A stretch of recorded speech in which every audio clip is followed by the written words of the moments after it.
chimwemwe kwa onse ochita chifuniro chimwemwe chizakhala ndi chimwemwe tuzafika kwathu omwezo wawakulibe chimwemwe chizakhala ndi chimwemwe kwa onse ochita chifuniro kana ndione mavuto olilisa siwasikulina ine ndizasangalala Yesu azapukuta misozi yose siku iyo chimwemwe ndicho ndiyembekezera kana ndione mavuto olilisa siwasikulina ine ndizasangalala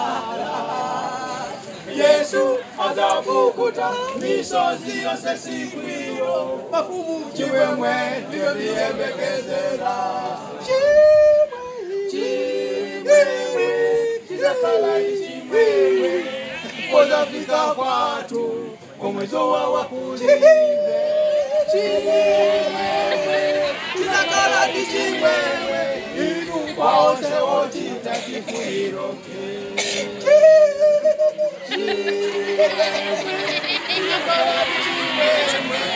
kozafika kwathu omwezo wawakulibe